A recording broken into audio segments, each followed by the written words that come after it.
같이 은혜 날 말씀은 요한계시록 21장 22절부터 27절 말씀을 본문 삼아서 새 예루살렘의 성의 성전과 입성자들이라는 주제를 가지고 같이 은혜 나누는 시간 갖도록 하겠습니다.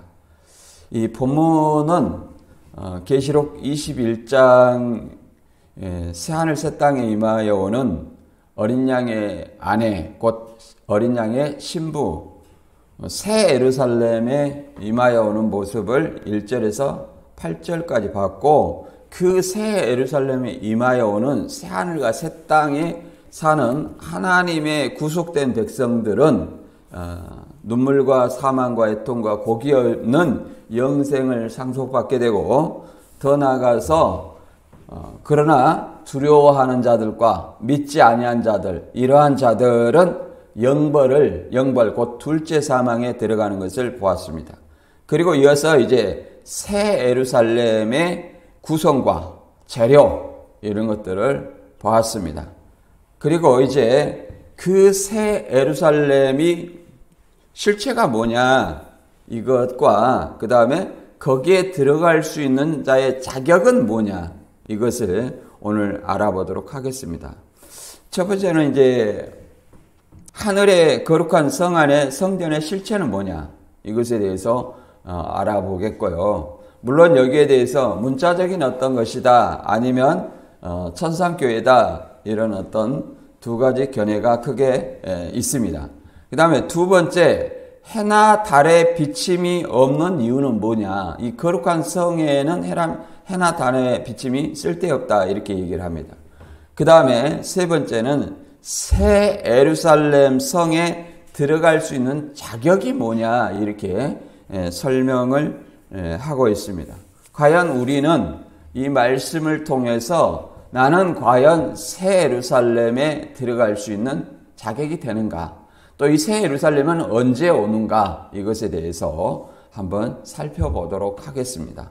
우선 본문 성구 읽어보겠습니다. 계시록 21장 22절 이하 27절까지 읽어보겠습니다. 성 안에서 내가 성전을 보지 못하였으니 이는 주 하나님 곧 전능하신 이와 및 어린 양이 그 성전이심이라. 그 성은 해나 달의 비침이 쓸데없으니 이는 하나님의 영광이 비치고 어린 양이 그 등불이 되심이라. 만국이 그 빛 가운데로 다니고 땅의 왕들이 자기 영광을 가지고 그리로 들어가리라. 낮에 성문들을 도무지 닫지 아니하리니 거기에는 밤이 없음이라. 사람들이 만국의 영광과 존귀를 가지고 그리로 들어가겠고, 무엇이든지 속된 것이나 가증한 일 또는 거짓말하는 자는 결코 그리로 들어가지 못하되 오직 어린 양의 생명책에 기록된 자들만 들어가리라. 아멘. 우리가 이제 계시록 21장 1절부터 22장 5절까지 연속되는 부분입니다. 그래서 새하늘 새 땅 신천 신지의 거룩한 성 새 예루살렘이 임하여 영생과 영벌로 갈라지는 그런 것들을 보았습니다. 이단들은 새하늘 새 땅은 먼저 있고 새 예루살렘은 나중에 온다, 이렇게 얘기하지만, 그리고 영생도 나중에 있다, 이렇게 얘기하지만 성경을 자기 입맛대로 해석하고 모방하는 자들입니다. 이 새하늘과 새 땅과 새 예루살렘이 임하면 영생과 영벌이 자동으로 갈라집니다. 그래서 새하늘과 새 땅, 새 예루살렘은 주 재림 때에 등장할 가시적인 어떤 교회의 새하늘 새 땅이고, 그 다음에 어린 양의 아내인 천상교회 신부가 내려옴으로 말미암아 거기에 속하여 있는 자들은 영생과 영벌로 갈라진다, 이렇게 우리가 이해를 해볼 수 있습니다. 그래서 우리가 천국 가면 죽어서 가는 천국, 이렇게 얘기를 많이 합니다. 그래서 이단들은 이미 자기한테 뭐가 왔어요? 예수님이 재림했어요.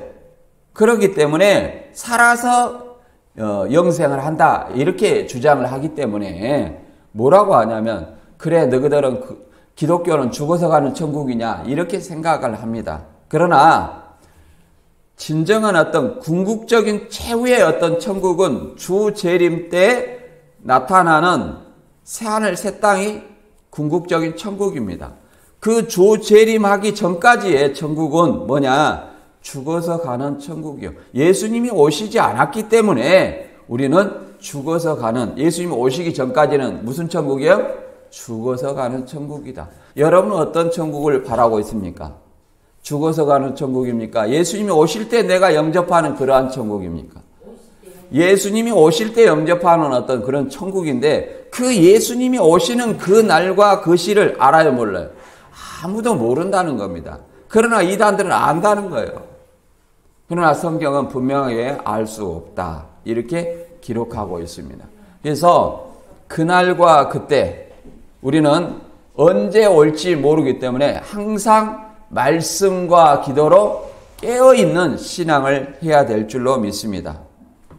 그리고 이제 21장 9절부터 21절까지는 말 그대로 어린 양의 안에 신부인 거룩한 성 새 예루살렘을 이제 보여주고, 그 구성이 어떻게 됐느냐, 12문과 12기초석, 12지파를 소개하고 있습니다.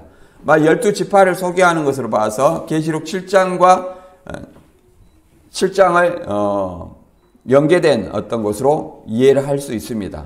그래서 새 예루살렘을 금갈대로 측량하니까 12,000 스타디온이라 이렇게 얘기를 합니다. 그래서 한 스타디온은 185m에서 총 2,200km 정도 된다고 얘기를 합니다. 그리고 두께는 144규빗이라고 합니다. 약 65m 정도 됩니다. 그래서 정사각형, 정입방체를 띠고 있습니다. 이게 새 예루살렘의 모습이에요. 그림으로 보면 우리가 잘 알 수 있지만 이렇게 네모 반듯한 정사각형, 정입방체로 구성되어 있습니다. 그리고 그 어린 양의 안에 신부인 새 예루살렘을 보고 오늘 본문에는 22절부터 27절까지인데, 이 새 예루살렘에서는 하나님과 어린 양이 성전이 되기 때문에 성 안에 성전이 없다, 이렇게 말합니다. 그리고 23절부터 25절까지는 새 예루살렘 성에는 하나님의 영광과 어린 양이 성을 비춤으로 말미암아 해와 달이 필요 없으며 밤이 또 없다, 이렇게 말합니다. 밤이 없기 때문에 성문들이 낮에 도무지 닫히지 않는다. 쉽게 밤이 없는 그런 것이다 얘기를 합니다. 육적인 어떤 밤을 얘기하는 건 아니겠죠. 그리고 이제 26절과 27절은 오직 새 예루살렘 성에 들어갈 수 있는 자의 자격을 말하고 있습니다. 누구만 들어가냐? 오직 어린 양의 피로 구속받은 하나님의 자녀만이 새 예루살렘에 들어갈 수 있는데, 이들의 이제 조건을 우리는 알아봐야 됩니다. 그래서 이단들은 새 하늘 새 땅은 먼저 오고 84년 3월 14일에 오고 그 다음에 새 예루살렘은 안 왔다. 왜 이런 논리를 하냐면, 교주한테 새 예루살렘이 이미 새 예루살렘이 이미 온 것이 아니라 예수님만 따로 왔다는 거예요. 하나님과 예수님이. 84년 3월 14일에 한 번 왔고 91년 3월 14일에 또 신랑으로서 왔다. 그러니까 재림 3님이 있어요. 그런데 영생했어요, 안 했어요? 영생을 안 했다. 그러니까 새 예루살렘이 아직 임하여 오지 않았다. 이런 어떤 논리를 취합니다. 그러니까 영생이 없다. 이런 논리인데, 새하늘 새 땅과 새 예루살렘은 주 재림 때 동시에 이루어지는 어떤 사건을 보여주고 있는 것입니다. 새하늘 새 땅 먼저 이루어놓고 그 다음에 나중에 이 새 예루살렘이 임하는 것이 아니라, 새하늘 새 땅에는 새 예루살렘이 임하여 오고 그 다음에 그 새 예루살렘에 들어간 어떤 백성들은 영생하는 사람들이다. 이렇게 우리는 이해해야 됩니다. 이게 동시다. 주 재림 때 이루어질 사건이다. 이렇게 이해를 해야 돼요. 그래서 모방은 분명히 다르다. 이걸 우리가 이해를 해야 됩니다. 그래서 우리가 이 마지막 때 들어갈 새 예루살렘에 들어갈 어떤 자격을 잠깐 얘기했는데, 우리가 다 신앙에서 이런 말을 많이 합니다. 나 구원 받았기 때문에 천국은 따놓은 단상이다. 내 생각이 아버지의 뜻이다. 정말 그렇게 생각합니까? 우리는 마태 7장 21절 이하에 예수님이 사복음서에서 미리서 해준 그 말씀을 잘 기억해야 됩니다. 나더러 주여 주여 하는 자마다 다 천국에 들어갈 것이 아니요 다만 하늘에 계신 내 아버지의 뜻대로 행하는 자라야 들어가리라.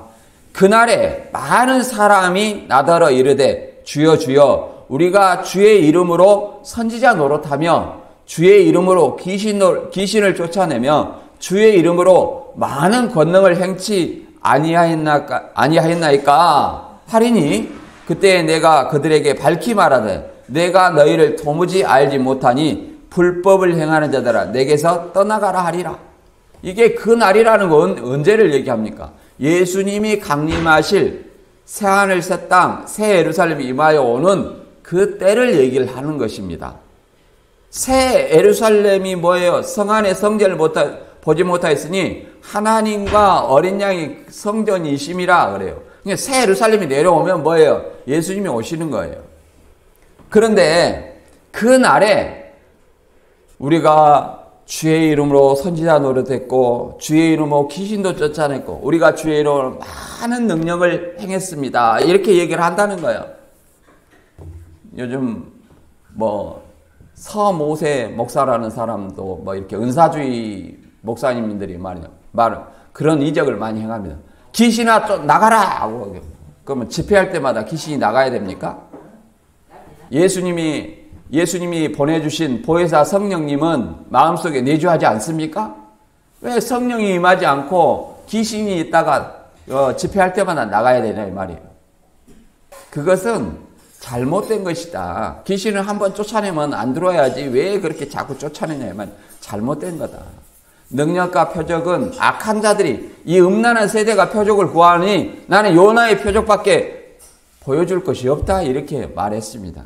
따라서 우리는 어떠한 사람이 되어야 되느냐, 이 말을 듣고 행하는 자가 이 경고의 말씀 마태 7장 21절에 경고의 말씀을 듣고 행하는 자가 반석 위에 지은 지혜로운 사람과 같다. 그러나 행하지 않는 사람은 모래 위에 지은 집과 같다 이렇게 얘기를 합니다. 그래서 비가 나고 창수가 나면 이 모래 위에 집은 쓸려 내려간다는 거예요. 겉으로는 다 주여 주여 하고 신앙을 하지만 주 강림하실 때 또는 주 강림하시기 이전이라도 시험이 들면 스스로 무너지게 돼 있어요. 스스로 무너지게 돼 있다. 스스로 무너지게 하는 요인은 외부의 요인도 있지만 내 안에서도 나온다는 거예요. 내가 주일날 신앙해야 되냐? 오늘 이 봄이니까 벚꽃도 피었는데 놀러 가야 되지. 이런 어떤 여러 가지 생각들을 하게 된다는 겁니다. 그래서 예수님은 계시록에 뭐라고 말합니까? 너희 신앙이 차든지 덧든지 하라 이렇게 말합니다. 미지근하여 내가 내 입에서 너를 토하여 내치리라 이렇게도 말합니다. 그리고 내 생각이 과연 내 생각대로 신앙하는 것이 아버지의 뜻이냐? 결코 아니라는 겁니다. 아버지의 뜻을 올바로 알아야 돼요. 로마서 10장 1절부터 3절까지 읽어보면 이렇게 말합니다. 형제들아 내 마음이 원하는 바와 하나님께 구하는 바는 이스라엘을 위함이니 곧 그들로 구원을 받게 함이라 내가 증언하노니 그들이 하나님께 열심은 있으나 올바른 지식을 따른 것이 아니니라. 하나님의 의를 모르고 자기 의를 세우려고 힘써 하나님의 의에 복종하지 아니하였느니라. 이스라엘 사람들이 구원을 받게 하려고 하나님의 뜻을 바울이 가르쳐줘요. 가르쳐주지만 하나님께 열심이 있어요. 그런데 무슨 열심이요? 자기 열심이라는 거예요. 자기 열심. 우리가 주의 이름으로 선지자 노릇했고 주의 이름으로 귀신도 쫓아내고 주의 이름으로 많이 능력을 행했습니다. 그리고 그걸 말씀을 모르는 사람은 그걸 따라가면서 이게 눈에 보이는 거, 이것이 바로 하나님의 뜻이구나. 그런 것만 쫓아간다는 거예요. 표적이죠. 다 가짜져요. 오순절날 성령이 임하는 모습을 보였고 바람 소리를 내고, 이게 뭡니까? 바람 소리를 내면 성령이 임하는 거예요? 말도 안 되는 얘기입니다. 그래서 하나님의 의를 모르고 자기 의를 세우려고 힘써 하나님의 의를 복종치 아니하였느니라. 그래서 자기 생각을 가지고 하나님의 생각이다, 이건 아니라는 거예요. 이것은 오히려 구원받는 길이 아니다. 우리는 고전 15장 1, 2절의 말씀처럼 복음대로 믿어야 돼요. 복음을 헛되이 믿으면 구원받지 못합니다. 본문을 통해서 우리 이제 새 예루살렘의 성 안의 성전을 한번 보도록 하겠습니다. 계시록 21장 22절. 성 안의 성전을 내가 보지 못하였으니 이는 주 하나님 곧 전능하신 이와 및 어린 양이 그 성전이심이라. 누가 성전이래요? 하나님과 예수님이 성전이라. 새 예루살렘에 이렇게 건물을 딱 보니까 건물처럼 봤어요. 그런데 그 성 안에 성전이 없는데 누가 성전이었어요? 하나님과 어린 양이 성전이었다. 그러면 여기서 보지 못한 성전은 뭐냐? 사람들이 생각하는 성전은 헤롯 성전입니다. AD 70년에 로마 디투스 장군에 의해 파괴된 예루살렘 성전이에요. 그 성전을 봐요, 못 봐요? 보지 못한다. 그러나 세대주의자들은 이 예루살렘 제3성전이 다시 회복돼야 된다, 이렇게 얘기를 합니다. 무슨 삼성전이 회복돼 가지고 그 예루살렘이 그쪽으로 임합니까? 예수님은 누가복음 21장 34절 이하의 말씀처럼 온 지구촌의 모든 사람에게 임하여서 믿는 사람과 믿지 않는 사람을 가르는 심판을 하겠다고 이렇게 분명하게 약속하고 있습니다. 그래서 이 성 안의 성전을 보지 못했다는 것은 가시적인 눈에 보이는 예루살렘 헤롯 성전이 아닌 성부 하나님과 성자 예수님이 성전이며 그 예수님과 연합을 이룬 새 예루살렘 성이 성전임을 강조하는 것입니다. 그래서 AD 70년에 무너진 성전은 어떤 거예요? 마태 24장 1절과 2절에 보면 예수께서 성전에 나와 가실 때 제자들이 성전 건물들을 가리켜 보이려고 나오니 대답하여 이르되 너희가 이 모든 것을 보지 못하느냐? 내가 진실로 너희에게 이르노니 돌 하나도 돌 위에 남지 않고 다 무너뜨리라. 그러니까 이것을 이단들은 1차적으로 헤롯 성전인데 이것은 영적으로 장막 성전이다. 장막 성전을 그 시멘트 벽돌이 이게 돌 하나입니까?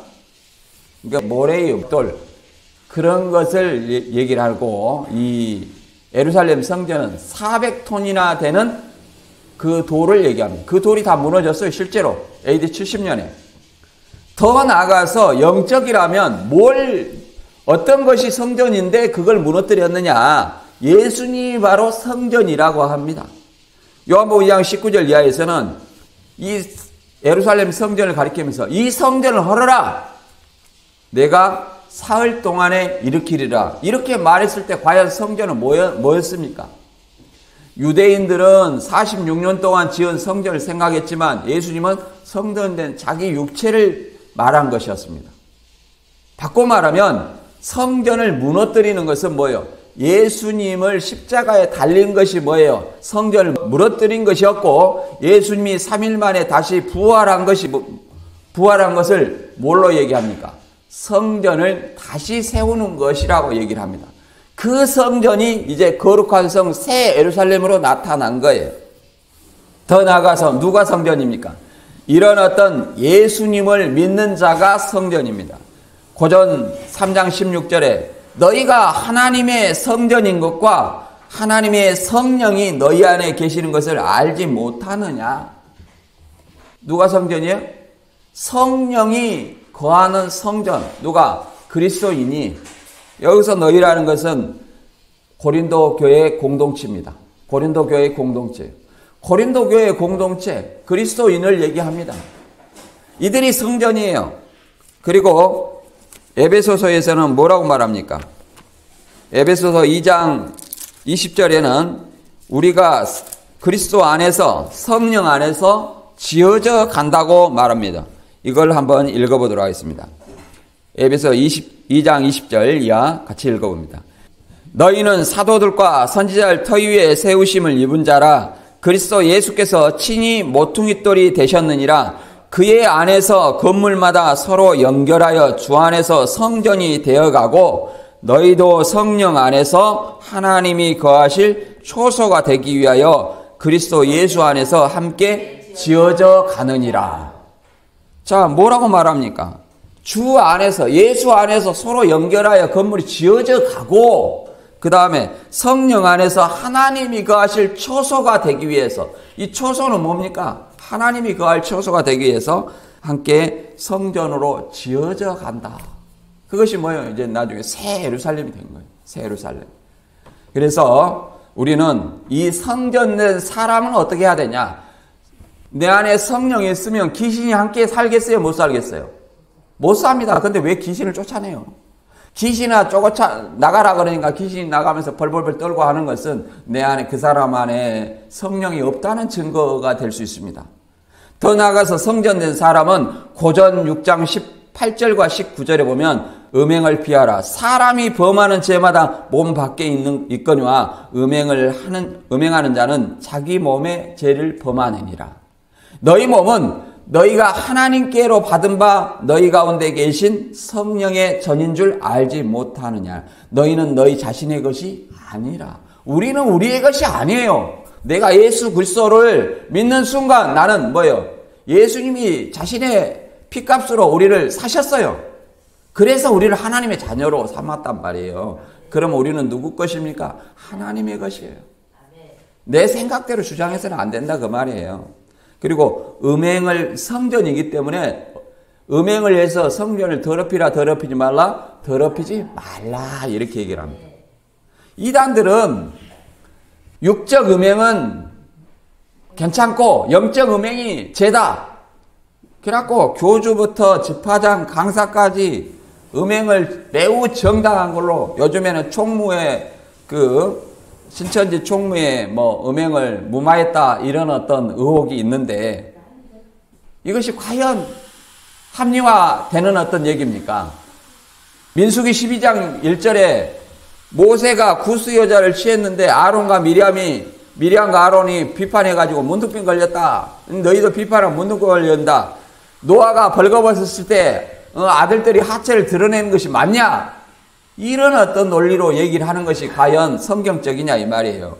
여기서 모세가 구스 여인을 취했다는 것이 간통을 하는 것을 얘기하는 거 아닙니다. 강간한 것을 얘기를 하는 거 아니에요. 간통을 얘기하는 거 아니에요. 이게 성폭행을 얘기하는 것도 아니고, 이거는 뭐냐? 구스 여인이라는 것은 에디오피아 여인입니다. 에디오피아 여인과 결혼한 것을 얘기하는 거예요. 하나님께서 이스라엘 백성에게 가나안 칠족과 결혼하지 말라 했어요. 이 에디오피아 여인은 가나안 칠족이 아닙니다. 그래서 이 십보라가 죽은 후에 누구예요? 에디오피아 여인과 결혼을 한 거예요. 재혼을 한 거죠. 그래서 에디오피아 여인은 후처입니다. 우리나라는 또 일부 일처예요. 고전 5장에서는 뭐라고 말합니까? 누가 아비의 아내를 취했다. 이런 일을 너희는 아무렇지도 않게 생각한다 이 말이에요. 그러나 이런 자들은 교회에서 쫓아내라고까지도 말합니다. 과연 음행이 정당한가요? 여러분들은 생각을 해봐야 됩니다. 그 다음에 이 성 안에 성을 비추는 하나님과 어린 양의 어떤 광채에 대해서 한번 읽어보겠습니다. 계시록 21장 23절. 그 성은 해나 달의 비침이 쓸데없으니 이는 하나님의 영광이 비치고 어린 양이 그 등불 되심이라. 만국이 그 빛 가운데로 다니고 땅의 왕들이 자기의 영광을 가지고 그리로 들어가리라. 낮에 성문들을 도무지 닫지 아니하리니 거기는 밤이 없음이라. 여기서 성은, 거룩한 성 새 예루살렘에 해나 달의 비침이 쓸데없어요. 왜? 하나님의 영광과 어린 양의 등불이 되신다는 거예요. 우리가 이 등불 생각하면 계시록 18장 23절을 생각해 볼 수 있습니다. 여기는 뭐라고 말합니까? 등불빛이 결코 다시 내 가운데 비치지 아니하고 신랑과 신부의 음성이 결코 다시 내 가운데서 들리지 아니하리로다. 이렇게 말합니다. 여기서는 바벨론 안에서 등불을 통해서 신랑 신부가 즐겁게 환희하는 어떤 그런 장면을 묘사하고 있습니다. 이게 등불빛이 없다는 것은 밤이 왔다는 거예요. 밤.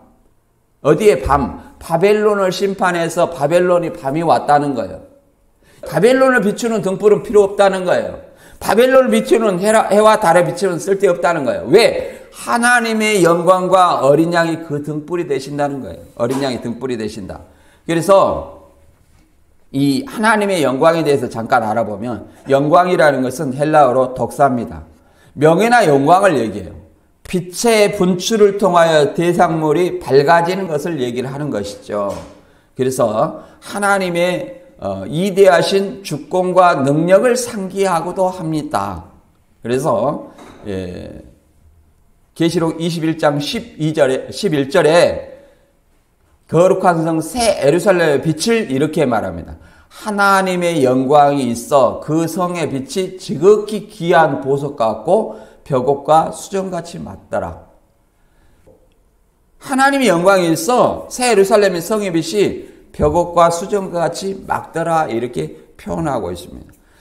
출애굽기 24장 17절 이하에서도 모세가 시내산에 40일 동안 올라갔을 때 산 위에 여호와의 영광이 있어 이스라엘 자손의 눈에 맹렬한 불같이 보였다. 이렇게 얘기를 합니다.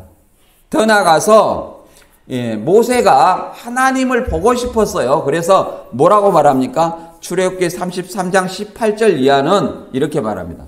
모세가 이르되 원하건대 주의 영광을 내게 보이소서. 이렇게 얘기합니다. 근데 우리가 알기로는 하나님을 본 자는 살 자가 있어요, 없어요? 없습니다. 그래서 33장 20절에 보면 이렇게 말합니다. 내가 내 얼굴을 보지 못하리니 나를 보고 살 자가 없음이라.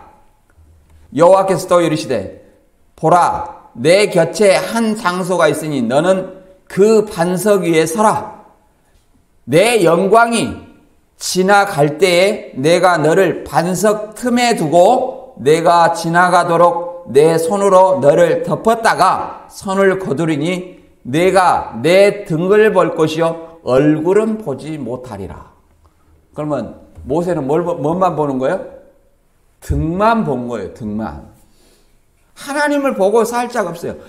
하나님의 영광의 그 등, 하나님의 등만 봤어도 백성들이 감히 모세의 얼굴을 쳐다보지 못했다고 얘기를 합니다. 그래서 수건으로 얼굴을 가렸다 이렇게 얘기를 해요. 그래서 하나님을 본 사람은 죽는다. 왜?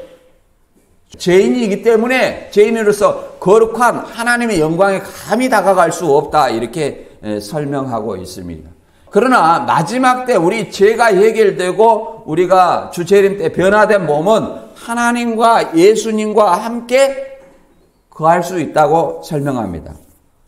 그리고 요한복음 1장 18절에는 하나님의 독생하신 예수님이 나타내셨다 이렇게 설명하는데 한번 읽어보겠습니다. 본래 하나님을 본 사람이 없을 때 아버지의 품속에 있는 독생하신 하나님이 나타내셨느니라. 하나님이 자기의 어떤 본체를 독생자로 나타내셨다 이렇게 설명하는 겁니다. 그래서 예수님을 본 자는 누구를 본 거예요? 하나님을 봤다 이렇게 설명하는 겁니다. 나를 본 자는 아버지를 보았거늘. 왜 아버지를 보이라 하느냐? 아버지를 직접 보면 다 죽죠. 그러나 이 세계가 너무 악해서 뭐라고 합니까? 빛으로 나오지 아니한다는 거예요. 요한복음 3장 19절에는 그 정죄는 이것이니 빛이 세상에 왔으되 사람들이 자기 행위가 악함으로 빛보다 뭘 더 사랑해요? 어둠을 더 사랑한 것이다. 어둠이라는 것은 빛으로 나오지 아니하는 것은 자기 행위가 드러날까. 그래서 빛 앞으로 나오지 못한다. 곧 하나님 앞으로 나오지 못한다. 예수님을 믿지 않는다. 하나님을 믿지 않는다. 이렇게 결론 내릴 수 있는 거예요. 우리는 그들을 빛이 어둠에 비춰야 돼요. 깨닫지 못하도록 어때야 돼요? 비춰야 된다. 그것이 뭐예요? 전도예요. 우리를 제사장으로 삼으신 그 이유입니다. 그래서 하나님은 조금도 어두움이 없는 존재다. 그리고 만국이 그 빛 가운데로 오고, 자, 하나님의 영광과 어린 양의 등불 그 빛 가운데로 이제 모든 만국이 온다는 거예요. 이것은 구속받은 어린 양의 피로 구속받은 하나님의 자녀들이 오는 것을 얘기합니다. 땅의 왕들이 자기 영광을 가지고 들이로 들어오리라. 이것도 마찬가지입니다. 땅의 왕들. 계시록 20장 4절에는 뭐라고 말합니까? 계시록 20장 4절에도 이 순교자, 택한 순교자들이 제사장에 대해서 왕 노릇한다 이렇게 말하죠. 이것은 세상의 왕이 아니라 구속받은 하나님의 백성, 택한 백성, 그들이 제사장이 되어서 자기 영광을 가지고 거룩한 성으로 들어온다 이렇게 말합니다. 그래서 이들은 빛의 자녀이기 때문에 낮에 성문들을 도무지 닫지 아니하리니 거기는 밤이 없으리라. 여기는 낮이라는 거예요. 예수님이 계실 동안은 낮이라겠죠. 그래서 하나님과 예수님이 계신 곳은 밤이 있어요, 없어요? 없다 이렇게 설명하는 것입니다. 그 다음에 이제 거룩한 성에 들어갈 수 있는 자격을 우리는 한번 생각을 해봐야 됩니다. 거룩한 성에 들어갈 수 있는 자격. 나는 과연 거룩한 성에 들어갈 수 있느냐? 주 예수님께서 우리에게 강림하실 때 과연 나는 예수님을 영접할 수 있는가? 과연 예수님이 나를 택하여서 구름 속으로 끌어올려 줄 것인가? 우리는 이런 어떤 생각을 해봐야 돼요. 내가 찾아가는 것이 천국이 아니에요. 내가 올바로 믿었는가 믿지 않았는가, 아버지의 뜻대로 행했는가 행하지 않았는가, 이것을 마지막 날에 판단받는 날이라는 것을 알아야 됩니다. 우리는 사람이 판단하지 못하지만 누가 판단해요? 하나님이 판단하신다는 것 사실은 우리는 다시 한번 상기해야 됩니다. 계시록 21장 26절에 사람이 만국의 영광과 존귀를 가지고 그리로 들어가겠고 무엇이든지 속된 것이나 가증한 일 또는 거짓말하는 자는 결코 들어가지 못하되 오직 어린 양의 생명책에 기록된 자들만 들어가리라 이렇게 말합니다. 이 영광과 여기서 영광과 존귀, 만국의 영광과 존귀를 가지고 그리로 들어가겠고, 네. 만국이 소유하고 있는 영광과 존귀, 영광과 존귀는 본래 하나님의 신적 속성입니다. 이 신적 속성을 누구한테 돌려드리는 거야? 하나님께 돌려드리는 거예요. 이걸 한번 보도록 하겠습니다. 계시록 4장 9절부터 11절까지 보면 이렇게 말합니다. 그 생물들이 보좌에 앉으사 세세토록 살아계시는 이에게 영광과 존귀와 감사를 돌릴 때에 24장로들이 보좌에 앉으신 이 앞에 엎드려 세세토록 살아계시는 이에게 경배하고 자기의 관을 보좌 앞에 들이며 이르되 우리 주 하나님이여 영광과 존귀와 권능을 받으리는 것이 합당하오니 주께서 만물을 지으신지라 만물이 주의 뜻대로 있었고 또 지으심을 받았나이다 하더라. 그래서 영광과 존귀는 신적 속성인데 받으시는 분은 누구예요? 하나님이다. 그래서 만국이 이 하나님께 영광과 존귀를 가지고 들어간다. 하나님께 돌리는 거예요. 영광과 존귀를. 그래도 우리는 늘 기도할 때 영광과 존귀를 누구한테 돌려야 됩니까? 하나님께 돌려야 된다. 그리고 이제 이 거룩한 성에 들어가는 자는 어린 양의 생명책에 기록된 자들만 들어간다고 얘기를 합니다. 어린 양의 생명책은 뭐냐 이 말이에요. 우리 그리스도를 믿는 자들은 뭐라고 합니까? 우리의 시민권은 하늘에 있다고 그럽니다. 빌립보서 3장 20절에 우리의 시민권은 하늘에 있는지라 거기에서 구원하는 자 곧 예수 그리스도를 기다리노니. 우리가 이 땅에 살지만 우리의 시민권은 어디가 있어요? 하늘에 있다. 그래서 갈라디아서 4장 26절에 위에 계신 새 예루살렘을 뭐라고 말합니까? 우리 어머니라고 얘기하는 거예요. 이게 장길자를 얘기하는 것이 아니라 새 예루살렘을 뭐예요? 우리 어머니라. 결국은 우리의 시민권이 그 새 예루살렘에 있기 때문에 우리 어머니라 이렇게 얘기를 하는 겁니다. 더 나아가서 그러면 시민권을 얻는 방법은 뭡니까? 없는 방법은 계시록 3장 12절에는 이기는 자, 곧 지상교회 성도에게 뭐예요? 하나님의 이름과 새 예루살렘의 이름과 예수님의 새 이름을 기록해 준다.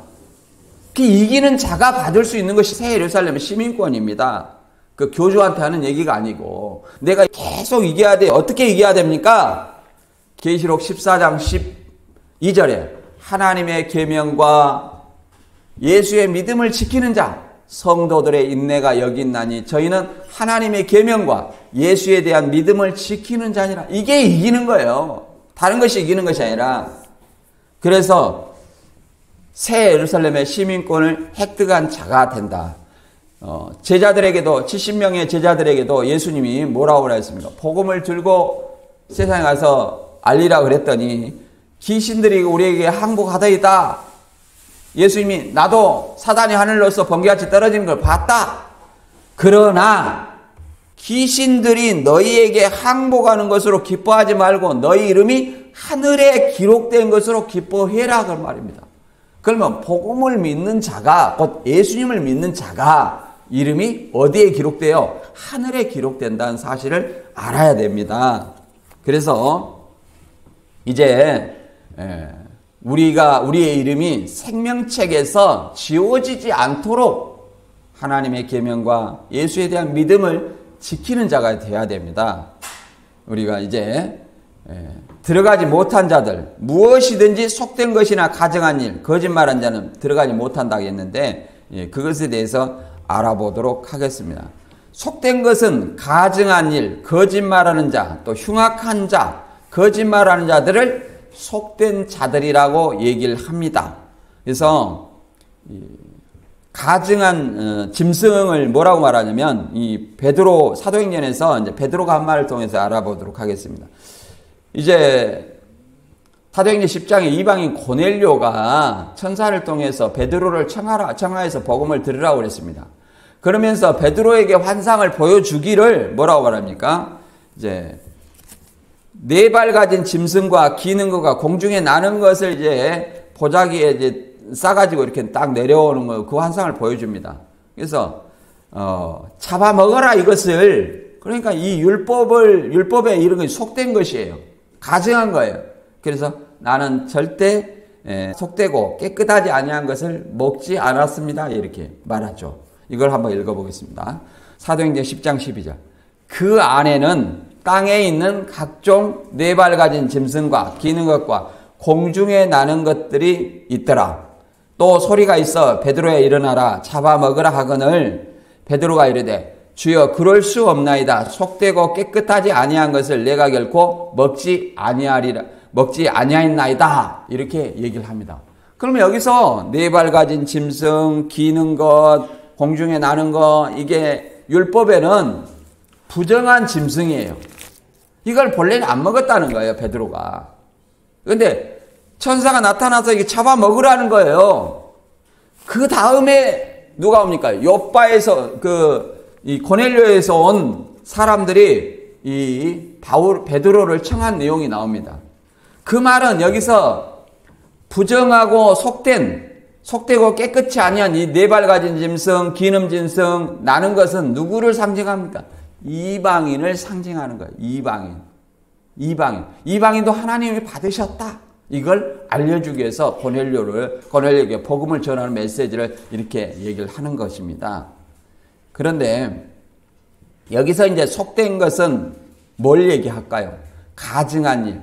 여전히 그들에게 다른 어떤 하나님이 보기에 음행하고 또 거짓말하고 이런 어떤 것들이 뭐예요? 이제는 속된 것이다. 가증한 일이다. 이렇게 말할 수 있는 것입니다.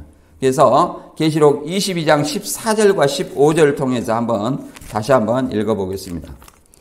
계시록 22장 14절과 15절 읽어보면 이렇게 말합니다. 자기 두루마리를 빠는 자들은 복이 있으니 이는 그들이 생명나무에 나아가며 문들을 통하여 성에 들어갈 권세를 받으려 함이로다.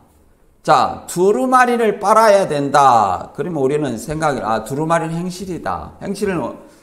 계시록 14장에 14만 4천은 어떻게 되어 있습니까? 그 입에 거짓말이 없고 흠이 없는 자들이다. 우리 인간은 흠이 있어요. 죄성이 있습니다. 그래서 날마다 우리 행실을 바로잡아야 되는데 뭐라고 말합니까? 이 두루마리 빠는 것을 이 킹흠정역에는 뭐라고 말하고 있습니까? 명령들을 행하는 자들을 얘기를 합니다. 명령들을 행하는 자들. 두루마리 빠는 것을 그러니까 뭐라고 말합니까? 하나님의 명령들을 행하는 자, 지키는 자를 두루마리 빠는 것이라 얘기를 합니다. 그러면 하나님의 명령들은 뭡니까? 계시록 14장 12절에 하나님의 계명과 예수에 대한 믿음입니다.